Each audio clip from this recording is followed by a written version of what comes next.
Greetings. Today I want to tell a story of how I learned how to play the guitar. I think it's an interesting story because, not everybody who has had the number of operations that I've had and been through some of the experiences I've had has learned how to play the guitar and can actually kind of play it okay, I think. Anyway, don't get excited. I'm not going to be playing the guitar in this little video, but I did want to talk about how I learned how to play the guitar. When I was 12 years old, I was about to have another operation at the hospital for sick children in Toronto. And as usual, the family would, pile into the car. Well, actually not the family, me and my parents would pile in the car and drive from Stratford, Ontario to the hospital for sick children in Toronto. And we'd go to the area where Dr. Salter was located and have a visit, and he would outline what he wanted to do that particular time I was going to be in the hospital.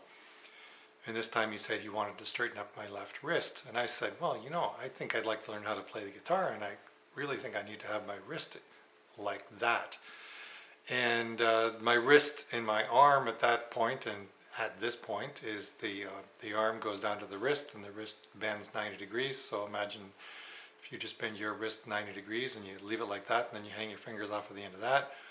That's pretty much the way my hand is, except my fingers kind of go back in a little bit.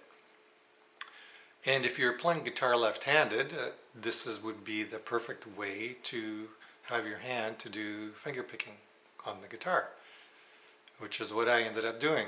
So the doctor said, fine, we'll do something else. And I'm assuming that my parents said, no, he won't learn how to play the guitar. Look at, his other hand is already totally messed up, and that hand, seriously, come on.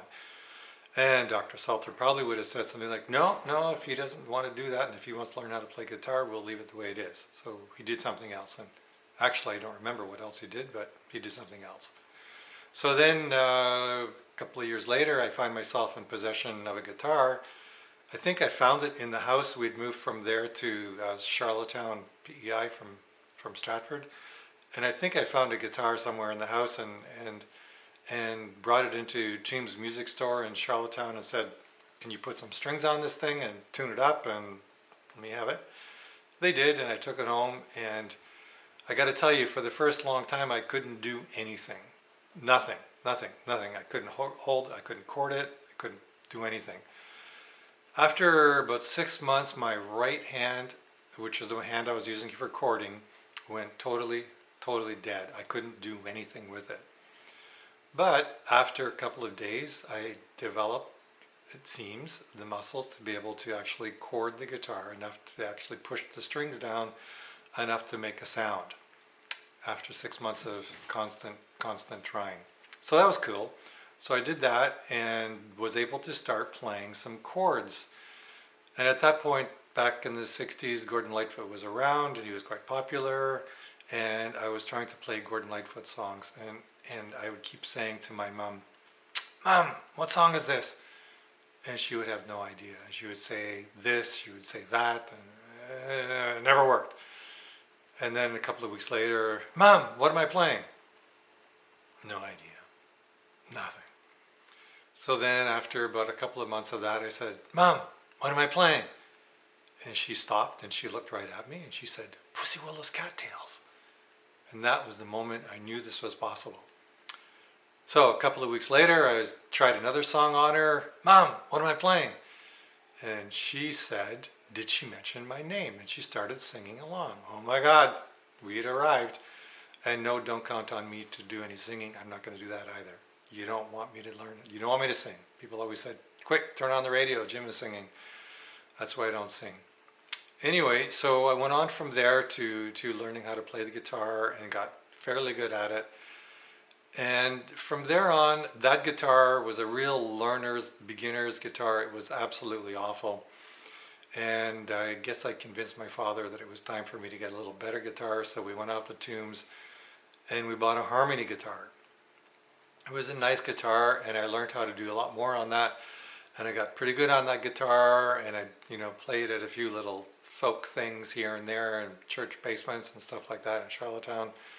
But I really needed to have a better guitar. So from there, at one point, I had actually won some money in an autobiography that I'd written for my life up to that point in my life in Colonel Gray High School. Won a Canada Permanent Trust Company writing contest. And so I had some money and we were on vacation. Went into a music store in Newfoundland, St. John's. And this guy had an older 60s Gibson acoustic guitar hanging up there in the rack. And I said, hey, get that thing down, please. I'd like to try it. And Buddy said, wow, look at how crippled you are. You can't learn how to play that guitar. And I said, why don't you just get it down and name any piece of music? And if I can play it, you'll cut your price in half. By the way, how much is it? And he said, well, it's kind of dinged up a little bit. You can have it $400. $400, I said, for an old beaten up Gibson. Are you crazy? He said, well, you can have it for half price if you can play the Song of Joy by Beethoven. I said, fine, get it down and tune it. And he did. He took it down and he tuned it. And I happen to have known how to play the Song of Joy by Beethoven. And I played it. And you should have seen the look on the guy's face. You should have seen the look of the guy's face as my father went over to the counter and started counting out 20s. 20, 40, 60, 80, 100. And he's getting really upset at this guy for being so rude. 110, 120, 140, 160, 180, 200.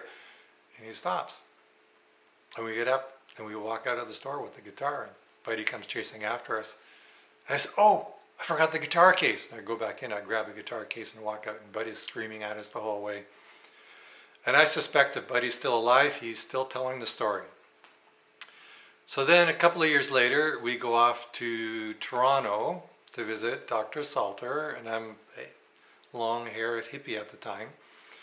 And I go into the hospital and I say to the receptionist nurse, and I said, can I see Dr. Salter? And she said, you just can't walk in here and see Dr. Salter like that. And I said, well, can you just tell him Jimmy's here? And then she said, well, all right, I'll see. So she picked up the phone, Dr. Salter, there's a young lad by the name of Jimmy here. He wants to see you. And she said, and you could see the look on her face. Oh my God, okay. Well, she said, he'll see you in a couple of minutes, have a chair. So I had a seat, sat down. A couple of minutes later, he comes up, Jimmy, how are you doing? So good to see you. I haven't seen you since the last time I was in Charlottetown, and you came up when I was giving a talk.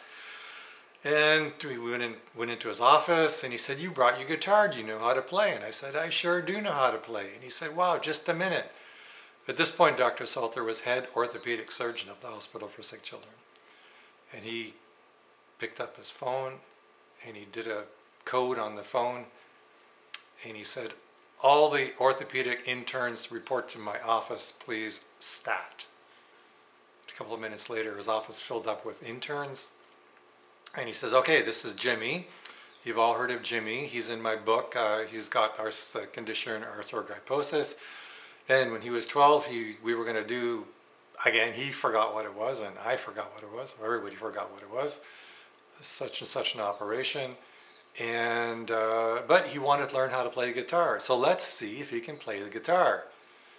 So I took up my guitar and I played a couple of pieces. I played a couple of original pieces, and the doctors were crying. They couldn't believe it. Because I played well back then when I was younger. Not like I do now. I play still, but not nearly as well as I did back then. And he said, well, you know, you guys, you doctors, you interns, this only goes to show that you all are not God, and sometimes the patient knows what they want, so now get out of here and go back to work. And that's the story of how I learned how to play guitar and how I got my Gibson. Hope you enjoy it. Please give your comments below. Cheers.